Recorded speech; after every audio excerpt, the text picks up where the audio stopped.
18 तक जाएगी। प्रियंका गांधी वाकई जिस तरह से कैंपेन करती हैं वो अपने आप में एक बहुत ही अनोखी चीज होती है। और हर जगह वो नुक्कड़ सभा को संबोधित करने के बाद वहां पे जो युवा मौजूद हैं उनसे अलग से बात करती हैं, जो महिलाएं उनसे अलग बात करती हैं, और जब उन्हें डीबी लाइव दिख जाता है या बुशरा जैसी रिपोर्टर दिख जाती है तो उनसे अलग से बात कर लेती है वो।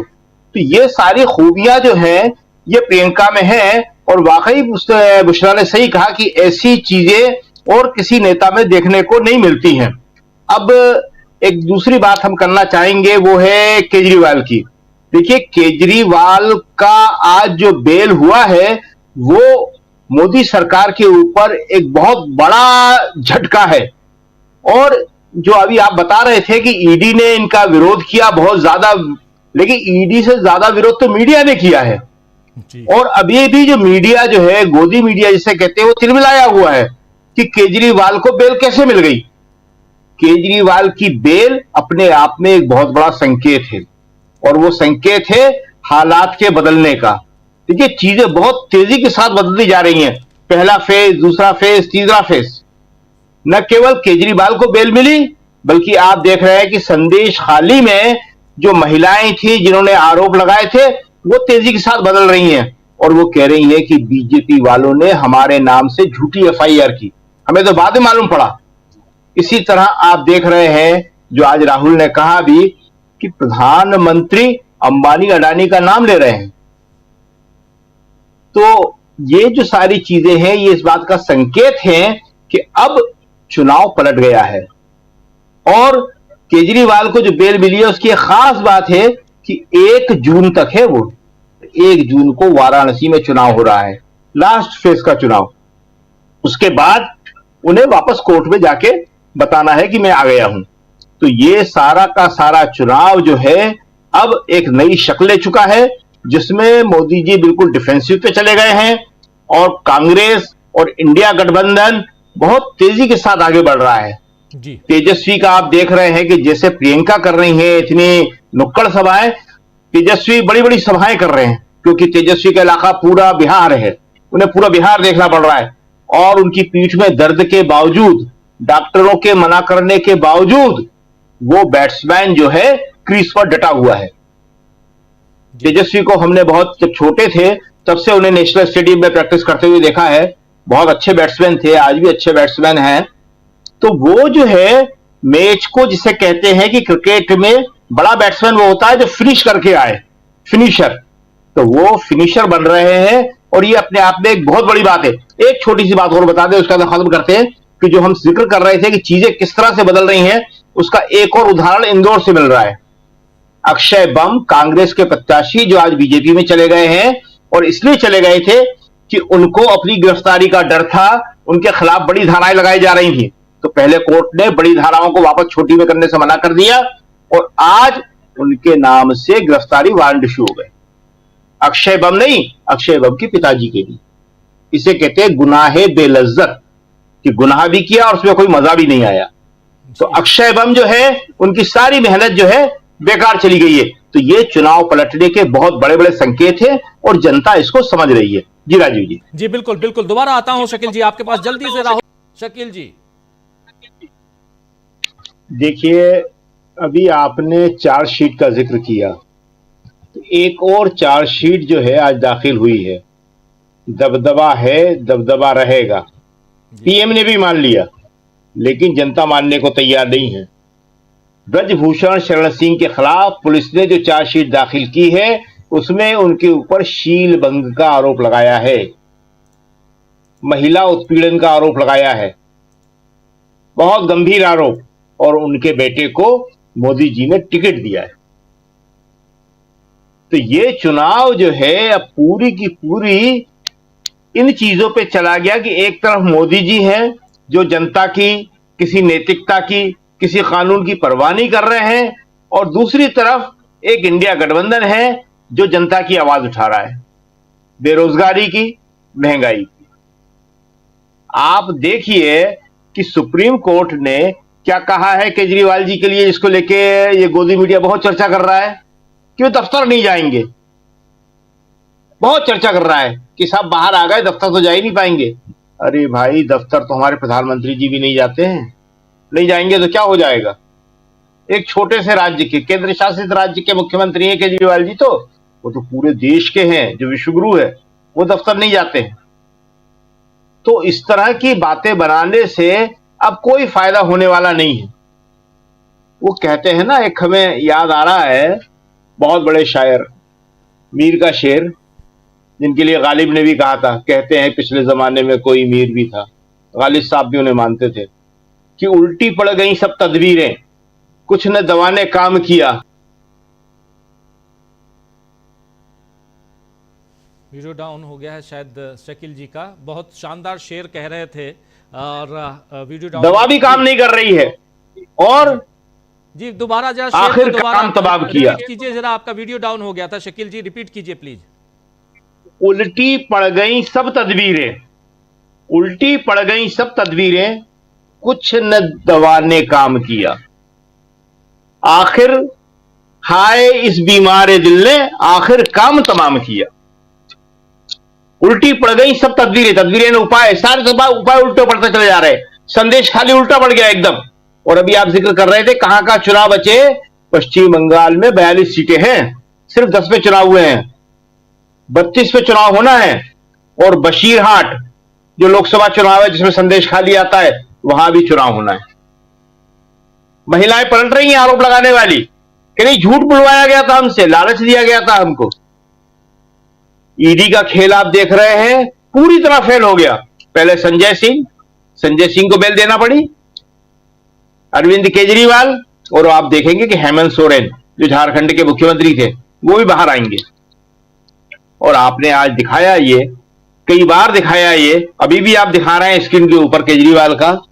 तो जेल से छूटने के बाद भारत में इसी तरह स्वागत होता है, नायक का दर्जा पा जाते हैं। केजरीवाल को मोदी जी ने बहुत बड़ा नायक बना दिया। जिन केजरीवाल के खिलाफ इतना बोलते थे ये लोग, उन्हें बीजेपी ने ही, मोदी जी ने ही, ईडी ने ही आज सबसे बड़ा नायक बना दिया। अब ये रुकने वाला नहीं है। और इसका फायदा किसको होगा? इंडिया गठबंधन का। दिल्ली में तो हवा बदल ही गई है पूरी की पूरी। पंजाब और हरियाणा का आप जिक्र कर रहे थे, वहां प्रभाव पड़ेगा, और प्रभाव व्यापक रूप से पड़ता है, किसी एक जगह नहीं पड़ता आजकल। हर जगह का प्रभाव हर जगह पड़ता है, तो पूरे देश में पड़ेगा। तो ये जो है चुनाव में जो लगातार संकेत मिल रहे हैं, जो मैसेज मिल रहे हैं, वो मोदी जी के खिलाफ जा रहे हैं सारे के सारे। कोई भी ऐसा संकेत नहीं है जो मोदी जी के पक्ष में जा रहा हो। आज आपने राहुल को सुना, 50 सीटें कह रहे हैं वो यूपी में। पूरे देश में 150 से कम ला रहा है बीजेपी को, और यूपी में इंडिया गठबंधन के लिए 50 सीटें। वाकई यूपी की हालत बिल्कुल बदली हुई है पूरी की पूरी। आप देख रहे हैं अभी ब्रजभूषण शरण सिंह का आपने इंटरव्यू देखा होगा, उसमें वो क्या कह रहे हैं, मोदी जी को तो नेता मान रहे हैं क्योंकि मोदी जी ने टिकट दिया है, उनका दबदबा कायम रखा है। लेकिन योगी जी के लिए क्या कह रहे हैं, ना जो मनाए समझ लो। तो योगी जी भी आज यूपी में कहीं दिख रहे हैं क्या?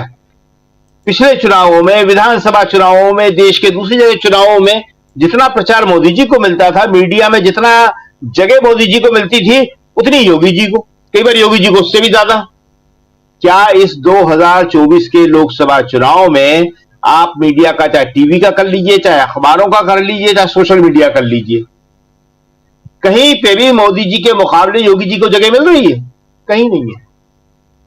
कुछ तो कारण होगा। ब्रजभूषण शरण सिंह बड़ा नेता है, एमपी है, आज की तारीख में ही मेंबर ऑफ पार्लियामेंट है, यूपी से है। वो कह रहा है कि ना, मेरे नेता नहीं है वो। तो आज की तारीख में सारे की सारी जो तदबीरें थी मोदी जी की, जो उपाय थे, वो सब उल्टे पड़ रहे हैं, हर दांव उल्टा पड़ रहा है। जैसे देसी भाषा में कहते हैं ना, गांव देहात में हम लोग सब जानते हैं कि भैया दवा दारू कछु काम नहीं कर रही, न दवा काम कर रही और न कुछ दुआ काम कर रही और न कोई और तरीका काम कर रहा। तो आज वो स्थिति हो गई है। आज आप देखेंगे कि प्रियंका गांधी जिस तरह से चुनाव अमेठी और रायबरेली में लड़ रही है, हमेशा से वो ऐसी लड़ती रही है, मगर इस बार उनके में एक फर्क ये है कि इस बार वो पूरे देश में चुनाव लड़ रही हैं। जी। और उनके वो भाषण जो अमेठी और रायबरेली में हैं जो उन्होंने बड़े भावुक भाषण थे उनके, और वाकई ऐसे थे कि जिसको सुन के लोग अपने आप को रोक नहीं पाए। तो वो पूरे देश में जा रहे हैं, हर जगह दिखाना पड़ रहा है। गोदी मीडिया भी उसका कुछ कुछ अंश दिखा रहा है, क्योंकि वहां भी दर्शकों की मांग है। बिना दर्शकों कैसे करेंगे? एक बड़ा जो टीवी चैनल है, बहुत बड़ा वाला जो है, वो पूरा बदल गया। उसके मालिक कह रहे हैं कि भारत में प्रेस की आजादी नहीं है। जी। बाकी जो एक सबसे तेज वाला है, वो अब फैक्ट चेक करने लगा। वो कई बातें बता रहा है जो इससे पहले कभी नहीं बताता था। क्यों? देखिए, जो हवा होती है उसका असर सब पे होता है, जो सुगंध होती है वो सबको आती है। और अब तो दीवारों पर बड़े बड़े अक्षरों में लिखा दिख रहा है सब। ये जो 3 फेज हुए हैं, आधे के करीब, आधे से थोड़ी ज्यादा सीटों में चुनाव हो गए हैं, इसमें तो जो हुआ वो ठीक है, लेकिन बाकी 4 जो हैं वो और खतरनाक होने जा रहे हैं। मोदी जी आज की तारीख में सोच रहे होंगे कि ये चुनाव आयोग ने क्या मेरे साथ धोखा कर दिया, लास्ट फेज में मेरा रख दिया।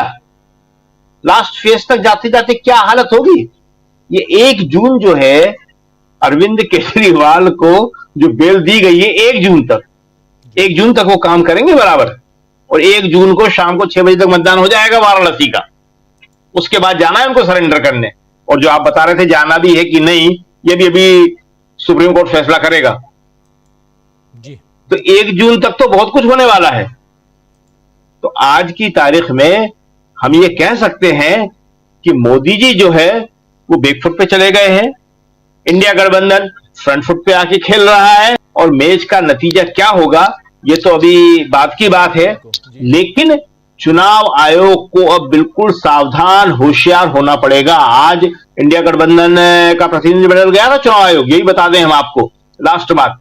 और वहां जाके उसने कहा कि ये जो देरी कर रहे हो आप वोट परसेंटेज देने में, ये नहीं चलेगी। अब 11 दिन की देरी, वोट प्रतिशत तत्काल आना चाहिए सामने ऑन रिकॉर्ड कि इस फेज में इतने इतने वोट डल गए हैं। उसके बाद उसमें कोई वृद्धि नहीं होगी, जाली वोट नहीं पड़ेंगे अब। और चुनाव आयोग भी अब समझ रहा है। चुनाव आयोग ऐसा नहीं है कि सारी संवैधानिक संस्थाएं समझ रही हैं कि क्या होने वाला है, कि चुनाव आयोग कोई उनसे अलग हो, उसके आईएएस अफसर कोई अलग हो, उनको भी समझ में आ रहा है। आपको याद है ना क्या कहा था दिग्विजय सिंह ने, कि देशद्रोह है चुनाव के साथ गड़बड़ करना, ये फांसी की सजा हो सकती है, छोड़ूंगा नहीं किसी को मैं। याद रखना, अगर एक भी वोट की गड़बड़ करी किसी ने तो। और सही बात है, आपको मालूम है कि कितने देशों का प्रतिनिधिमंडल इस समय भारत का दौरा कर रहा है चुनाव देखने के लिए। वो सब अपनी अपनी रिपोर्ट देंगे। हमारे ख्याल में 11 या 21 देश हैं, उनका प्रतिनिधिमंडल आया हुआ है यहाँ पे। वो पूरे देश में जा रहा है, अलग अलग जगह जा रहा है। बहुत बड़ा फर्क पड़ने वाला है उसका। तो आज की तारीख में हम ये कह सकते हैं कि ये जो चुनाव है, इसको ईमानदारी से कराने की जिम्मेदारी चुनाव आयोग और दूसरी संवैधानिक संस्थाओं पर है, और उन्हें वो जिम्मेदारी अब निभाना ही पड़ेगी। अगर नहीं निभाएंगे तो समस्या उनके लिए भी बहुत बड़ी आने वाली है। जी राजीव जी। बिल्कुल बिल्कुल, बहुत बड़ी समस्या आ सकती है। चुनाव आयोग के ऊपर बहुत जिम्मेदारियां हैं, और इन जिम्मेदारियों को चुनाव आयोग कैसे निर्वहन इसका करता है,